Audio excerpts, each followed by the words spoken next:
Hi, good morning, and welcome back to Create, Share, Inspire podcast. This is episode 491, and we're here live in Southwest Florida in my beautiful backyard, and I'm working on a beautiful shawl this morning.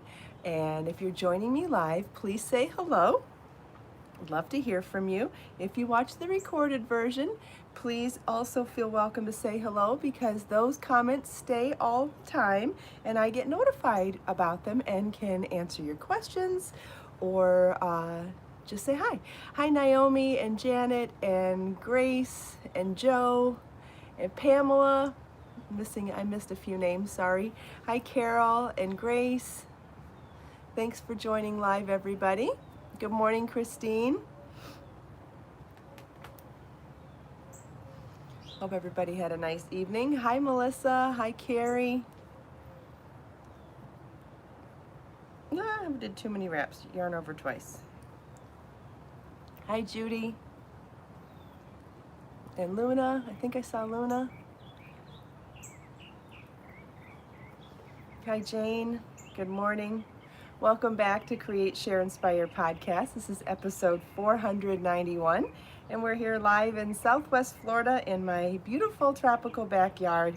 It's funny because in social media I see everybody else talking about fall, and I hear everybody talking about the turning leaves and the pumpkin spice stuff, and see everybody starting to wear layers. And it rained here all night, and I woke up and said, ooh, I can wear a cardigan this morning. I came out here.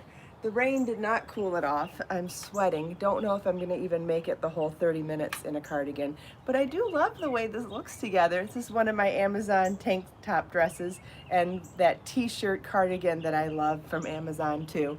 You can find both of them in my Amazon shop. But I just love how put together this looks when you wear them together.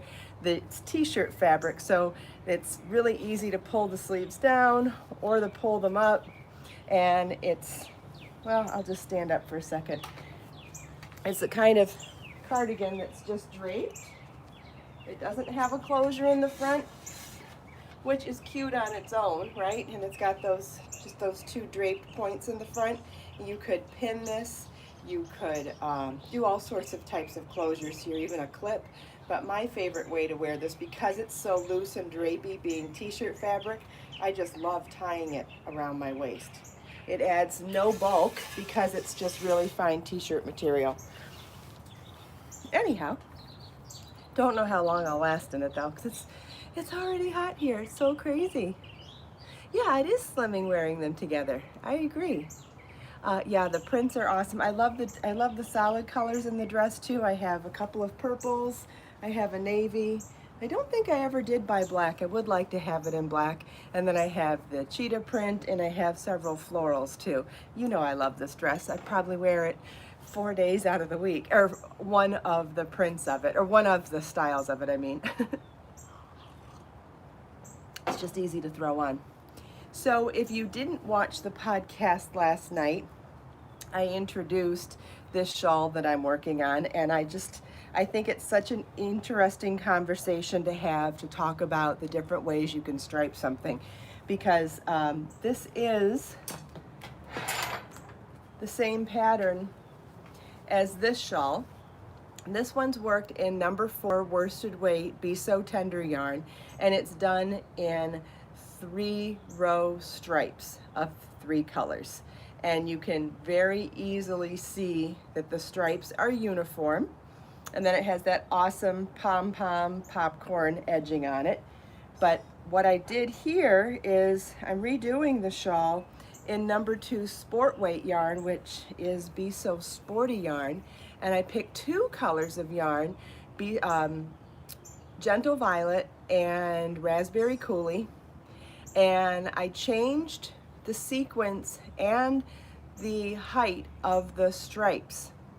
So it's 2 colors, and it's a 3 stripe sequence. So it's 3 rows, 2 rows, 1 row, 3 rows, 2 rows, 1 row, 3 rows, 2 rows, 1 row, 3, 2, 1, 3, 2, 1. And when you do a different number stripe sequence with a different number of colors, it doesn't repeat very quickly. So you can see, or you can, well, you can see that you can't see the pattern as well. And it's just an interesting trick of the eye, and it just makes it a little more complicated looking, even though it's not. So, and it's really great to see the same pattern done in different weights of yarn so that you can see the different draping capabilities of the different yarns. This will be great as a scarf, as a cowl, or as a beautiful shawl. And I've made some progress. I'm not done yet, but getting there. And this is in Be So Sporty yarn, colorway Gentle Violet and Raspberry Coulis. I did post a link in the video description this morning showing if you wanted to check out these colors or any other colors in the shop. It is going to be a project that takes 2 balls of yarn, so whether you did it in stripes like I'm doing, you would need 1 ball each of 2 colors, and or you could do 2 balls in 1 color. Does anybody have any questions about that? Or either of them for that matter?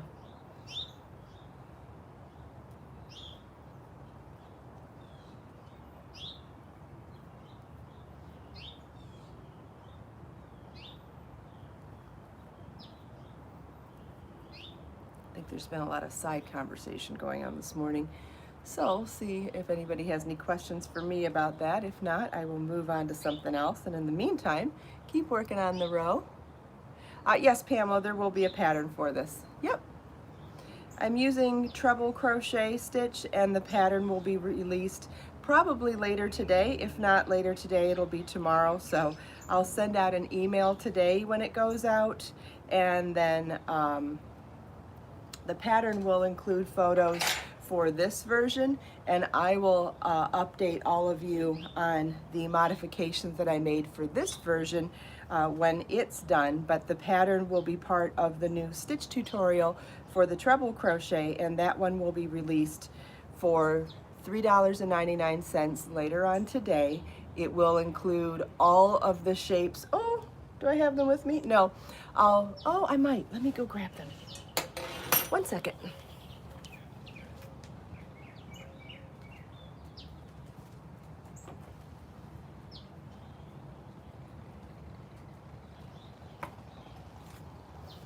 Okay, so the treble crochet stitch tutorial will be released, and it'll be a large PDF tutorial like the other stitch patterns have been, but all of the pieces will be in treble crochet. So I'll teach you how to do a triangle shape along with written instructions and chart, and there will be written instructions and chart for not only how to do the top-down triangle with increases, how to work even in the round, how to make a rectangle, how to make a circle, how to work even in rows, hexagon shape, and a square. And it's such a great stitch for doing all these things for a couple of reasons. First of all, it's a very interesting texture when it's all by itself. And here's another interesting thing to show you, is how different it looks when you see right and wrong side facing when you're doing rows, and then when you work even in the round, or even when you're working increase in the round, the right side faces all the time, and you can see how different the texture is when right side faces all the time versus right and wrong side facing. When you don't like the way that looks in a larger stitch pattern, sometimes I like to alternate these longer stitch rows with a row of single crochet, and then it ends up looking a lot more like this texture. But it's just a preference. It depends on what look you're going for. So the PDF tutorial will come with all of the instructions and charts for all these shapes. It'll come with 90 suggested projects and dimensions, so you can see how big would I make this triangle to make it several different sizes of a shawl. How big would I make working even in rows to make a bunch of different Afghan sizes, a bunch of different scarf sizes for children, women, and men? How big would I make working in the round to make a variety of different size cowls? And so on and so forth. So all of these shapes come with all of those suggested sizes of projects which is really, really helpful so that you don't always have to use a pattern. You can grab some yarn and grab this amazing stitch reference and just start exploring and making gifts on your own or making stuff for yourself. I think it's really empowering and awesome. It's $3.99 and it will come with all of this, plus it will come with a pattern, which they all do. And this one will be for this beautiful triangular shawl that's really quick and easy to work up because it's made in the long stitch of treble crochet. So that pattern will be included, and then as soon as I finish this beautiful version of the same shawl in Be So Sporty yarn, I will share the modifications for you in a blog post, and I'll share all that here on the podcast as well. And so this will all come out later today. You can check my website, or I will be sending out an email when it goes live as well. Does anybody have any questions?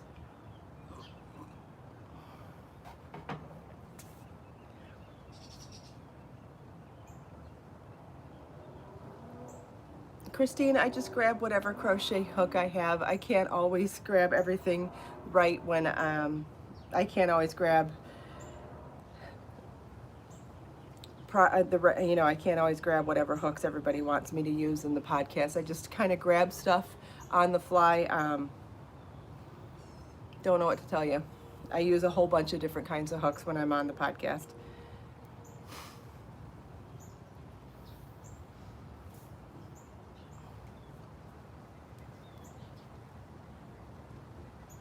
Hi, Diane.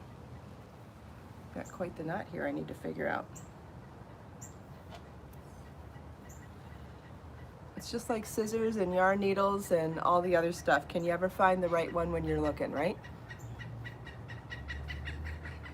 Okay, so I think I'm going to keep working on this knot for a second because I think it's always a good idea to show people that it is possible to take knots out of yarn. So I'm in the middle of a row right now, so I don't want to cut my yarn. I could cut the knot out, especially if I was cutting the yarn at the end of the stripe. It would be really easy to just cut the knot out and keep moving because it's really not that much yarn that you'd waste. But I'm in the middle of a row and don't want to cut it, so I really do need to take the time to unravel the knot. So you can see I'm not pulling on these ends, am I? No. If I notice that there's no tension and I can glide it gently, I do. But when there's tension, I do not pull on a knot.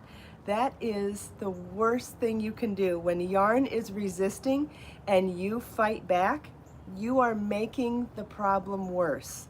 I don't care what kind of knot it is. I don't care what the reason is. If you're having resistance, pulling is going to make it tighter. If you can loosen the resistance and then get some more yardage out of it, great. But if it's totally resisting, you pulling on it will never make that knot better. So what I like to do is kind of massage the yarn. If it's getting smaller and I can actually see what pieces are going in and out, then I can manually pull those loops out from where they don't belong, like this.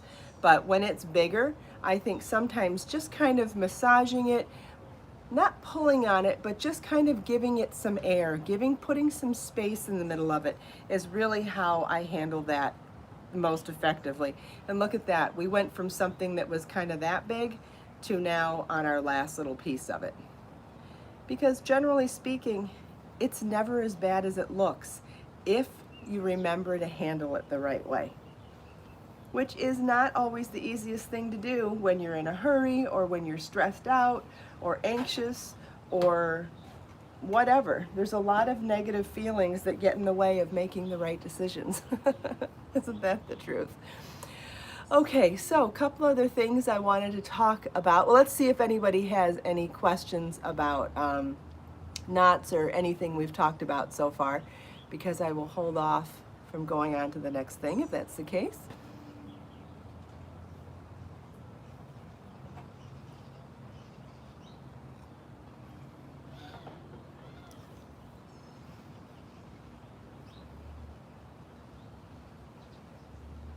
how shiny I am.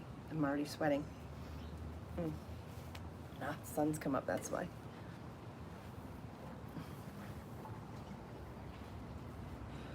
Okay, I do not see any questions about that, so I'm going to move on. I would like to go over a tutorial video that I released last night, and if you haven't seen it yet, I highly recommend watching it. It's called the Bullion Stitch tutorial, and in that tutorial I share with you a very simple trick that I use every time I make a bullion stitch. I think that it's one of the hardest crochet stitches to make, and I thought that until I discovered using a yarn needle with it, and I'm going to show you a quick tutorial on that this morning. But if you want to see the stitch tutorial video, it's linked in the video description below, and you can find it on my YouTube channel. You can also find it in my giant crochet stitch library playlist, which is here on my YouTube channel. It is a gorgeous stitch. It has beautiful texture. Yeah, that's a question about something I'm not doing this morning. I have not done a tutorial on the vase yet. When I do, I will share it. So for the bullion stitch, you start with 7 wraps, but you can go up to as many wraps as you could possibly manage. And last night I asked for some suggestions to see how far I could go, and we had a 10 wrap and a 13 wrap suggestion.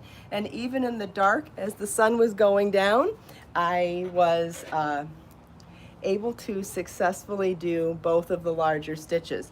So if anybody would like to request a certain number of wraps this morning, I will do another bullion stitch tutorial. So if anybody wants to pick a number 7 or higher, I will attempt. If I can do it, great. If I can't, I think that there's kind of some beauty and definitely some learning capabilities. I've got my yarn. Got 2 balls of yarn here tangled together.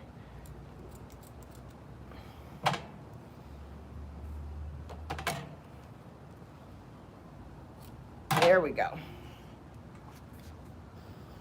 Okay, so where was I? Going to do a bullion stitch. Oh, and I was saying that if anybody would like to pick a number 7 or higher, I will use that number for the number of wraps that I attempt. And the reason why I want to do it this way is because if it gets harder and more challenging for me to do something, I find that there is a lot to be learned in watching someone have challenges and overcome them, or have challenges and figure out how to not just overcome them, but what you do to compensate for them. And when you get uncomfortable, when you're holding something that you're not used to, how do you rein it in? Okay, Melissa's asking for 15. All right, let's see if we can do 15. And if you want to watch the 7 wrap, watch the tutorial video. I show it in right hand, left hand, and slow motion crochet. And if you want to watch the 10 or 13 wraps, I would suggest watching last night's podcast, and right now I'm going to try 15. I don't know if this is going to work. I don't know if it's possible, but we're going to try it anyway. Let's leave the camera up this time. So we'll wrap 1, 2, 3, 4, 5, 6, 7, 8, 10, 11, 12, 13, 14, 15. Notice how I'm not overlapping them. They're all laying perfectly smooth next to each other. I'm going to insert my crochet hook into the next stitch, and with the crochet hook only, not the yarn needle, I'm going to yarn over and pull up a loop. Now I'm going to slide my crochet hook so that the hook is facing up directly underneath the yarn needle. So what it's going to do is hook that loop that we just pulled up from the body of work here. It's going to pull that loop that's only on the crochet hook. It's going to pull it through all of these wraps because there is extra wiggle room between the yarn needle and the crochet hook. So I'm going to, and the only way to do this really effectively is make sure the hook portion of your crochet hook is directly facing up right underneath the yarn needle, because then it's going into that space, that tiny wiggle room space between the two. And we're going to pull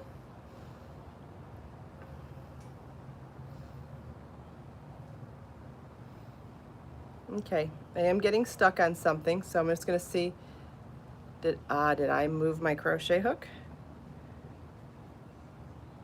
I have a feeling that I twisted it and I'm not facing up anymore.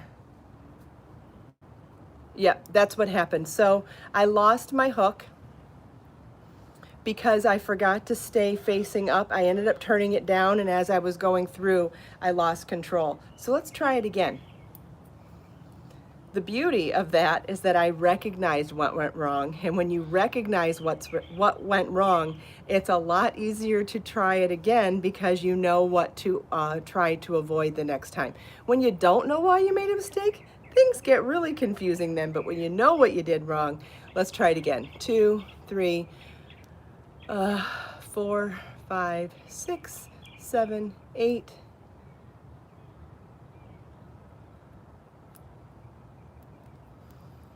9, 10, 11, 12, 13, 14, 15. I'm not very impressed with the fact that I forgot to go loose. I actually wrapped these kind of tight. So if we have problems on this one, I'm going to blame it on how tight I wrapped my loops this time. But we'll see. So let's insert our crochet hook into the next stitch, yarn over, wrap the crochet hook, wrap the yarn around the crochet hook only, pull up a loop. Now we're going to face the crochet hook. See, this is where I'm having a problem. I pulled my loops too tight. Let's see if it'll still work. If it doesn't, we might just have to start over. Okay, so I've got my loop. That last loop is just on the crochet hook, and the other 15 loops are on both the crochet hook. Okay. Insert the crochet hook into the next stitch, yarn over just the crochet hook and pull up a loop.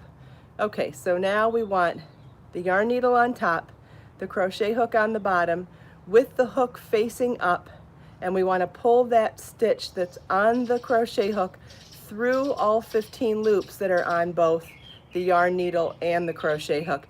And we did. I got it all the way through. And so now that last loop that was the working loop from the previous stitch, we're going to turn our crochet hook down to make it through that one. We've made it through all the loops, pull the yarn needle out, and we have a 15 wrap bullion stitch, chain 1 to tighten.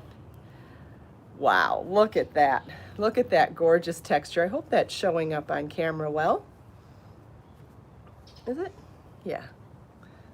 So there's a beautiful 15 wrap bullion stitch. Yeah, wow is right.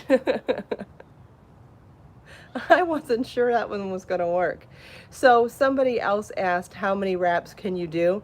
I think that that would depend on the length of your needle. So I know tapestry needles come really long. You can get these long, or you could use even a skinny double pointed knitting needle.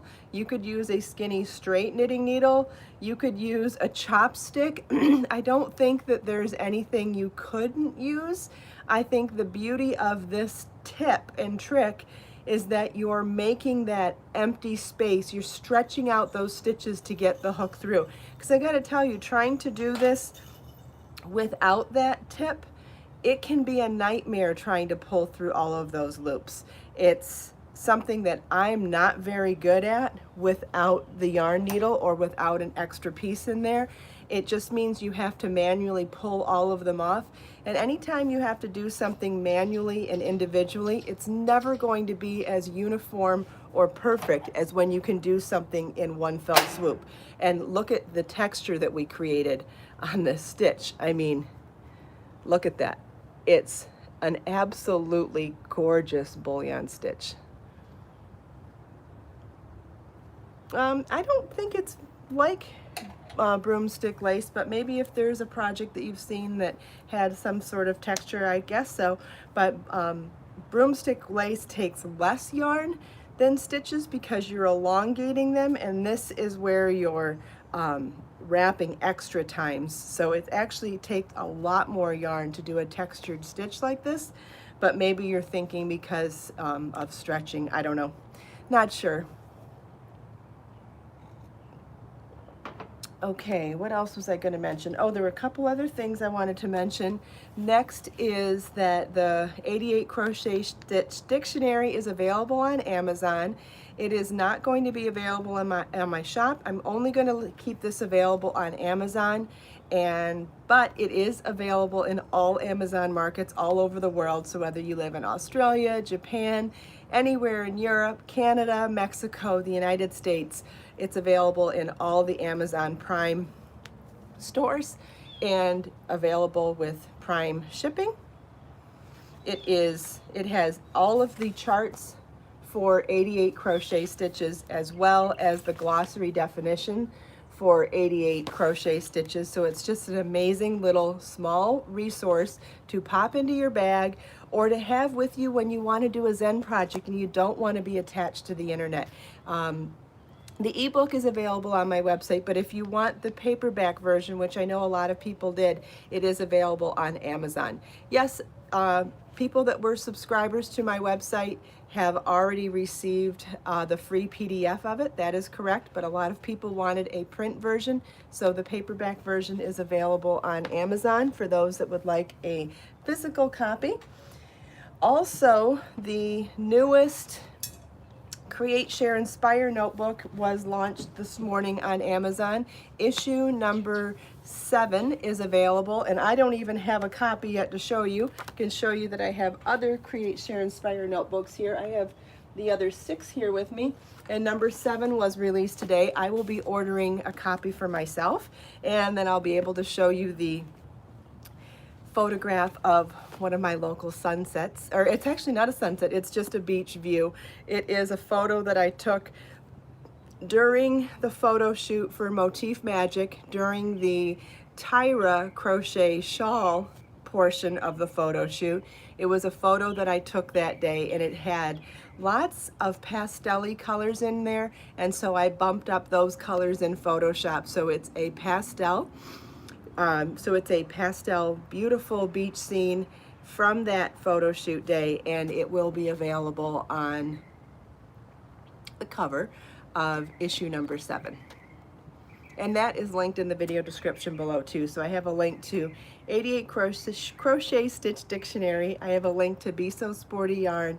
I have a link to the new Create, Share, Inspire notebook, and I don't know, and lots of links for those of you that like to find me in other places. So if you want to find me in other social medias or other common questions, the sponsors of the show are listed in there, all sorts of things. So the video description is always full of links, but this morning I added all of the links for the things that we specifically talked about today.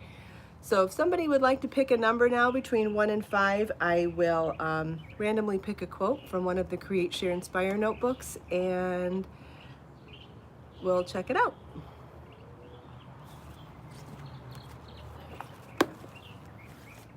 Okay, I've got an issue number 2.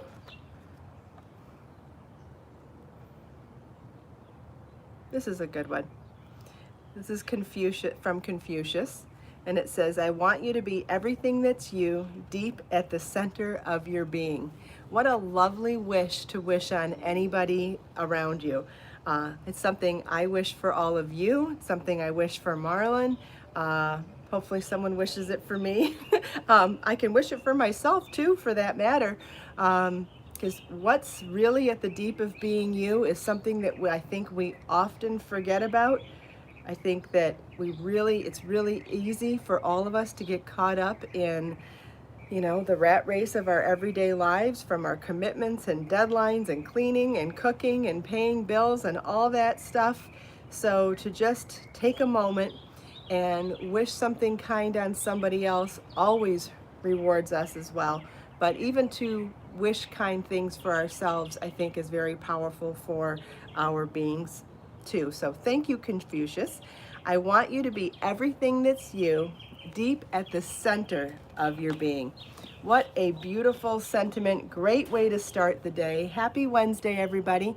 Thank you all so much for taking time out of your busy day to spend a few minutes here with me. I hope you enjoyed the sunrise, the show and tell, the Bullion Stitch demo with 15 wraps. I'm so excited that that worked out, and thanks to Melissa for picking the number 15. So fun.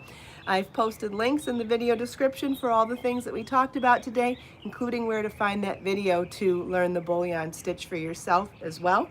Let us make time to create, share, and inspire today and every day. Have a wonderful day, everybody, and I'll see you tomorrow. Bye.